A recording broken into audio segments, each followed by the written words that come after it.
chegamos na hora do pesadelo, do grande, do antológico diretor Wes Craven. Wes Craven é um dos grandes diretores da história do horror cinematográfico, com certeza. Tem um trabalho incrível. É o homem que tem 2 franquias criadas por ele. Uma delas é essa, justamente A Hora do Pesadelo. E depois, nos anos 90, ele criou a franquia Pânico, né? Que já está no 6º filme da criação dele. Mas na Hora do Pesadelo de 84, nós temos uma série de novidades, de coisas muito interessantes em cena. Primeiramente, por criar um assassino que é diferente dos assassinos da onda slasher que estava acontecendo nos Estados Unidos, estava em alta. Foi uma tsunami de slashers.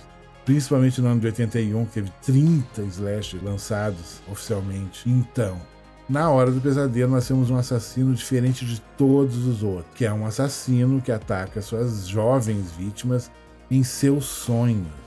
Mas da onde que vem esse assassino? De onde o Wes Craven tirou essas referências para ele criar esse assassino chamado Freddy Krueger, que foi interpretado com maestria pelo Robert Englund, um ator que encarnou muito bem a personagem e encarou também horas e horas de maquiagem, porque esse assassino, ele era um pedófilo assassino e ele foi morto pelos pais das vítimas que queimaram ele vivo, e ele volta nos sonhos dos filhos dessas pessoas que o mataram. E é bem interessante essa questão dele se vingar nos sonhos das jovens vítimas. E é um assassino surrealista, né, vamos dizer assim. E é um lugar onde os pais não podem proteger os filhos, dentro dos sonhos. E tem toda essa coisa de dormir e estar acordado no filme todo. É muito interessante. Ele pegou 2 fontes específicas para criar o Freddy Krueger. Ele foi lá em 31, no M, Vampiro de Düsseldorf, do Fritz Lang, que era uma história de um assassino real que existiu em Düsseldorf, na Alemanha, assassino pedófilo. E nesse filme se vê as crianças cantando uma cantiga de roda falando desse assassino. E isso vai aparecer na Hora do Pesadelo, as menininhas na sua cantiga de roda, nas suas brincadeiras. Não, Fred vai te pegar. E isso é uma referência direta do Vampiro de Düsseldorf, do Fritz Lang, além de ser um assassino pedófilo também. E tem uma outra fonte, que é a mais perturbadora de todas, que é a história de um menino que sobreviveu à Guerra do Camboja, que teve um pesadelo tão aterrador. Teve um aterrador que acordou morto, o menino morreu sonhando, tendo esse pesadelo.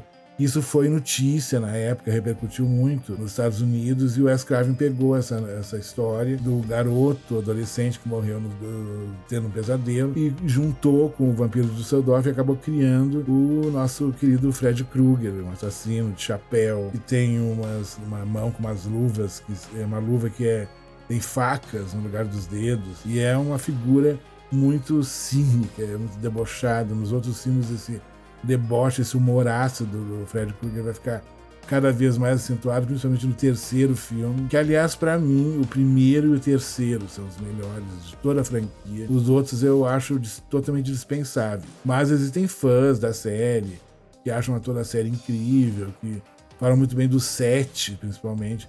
Ele teve um reboot muito fraco. Ele teve um filme onde o Fred Krueger se encontrou com o Jason Voorhees, no Fred vs Jason. É um personagem que trafegou por vários filmes, de várias formas. E é como eu falei, é um slasher único. Não tem nada que se compare a ele. A franquia, como eu falei, ela é irregular. Mas essa coisa de colocar um assassino dentro dos sonhos das vítimas, isso nunca havia sido feito. Isso é uma coisa que é fruto da criatividade, da genialidade do Wes Craven, que é um diretor que merece muito mais reconhecimento pelo seu trabalho. É um diretor de muitas qualidades, que tem uma cultura cinematográfica muito profunda, é um cara incrível e vale a pena.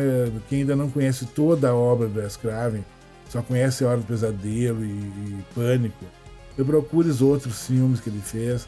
Procure o Quadrilha de Sádicos dos anos 70, que depois foi refilmado pelo Alexandre Aja, com o nome aqui no Brasil de Viagem Maldita, mas lá fora teve o mesmo título, né, The Hills Have Eyes, que é outro filme que ele se baseou numa história real que aconteceu no século XV. E o Wes Craven é impressionante, é um grande diretor, um cara incrível.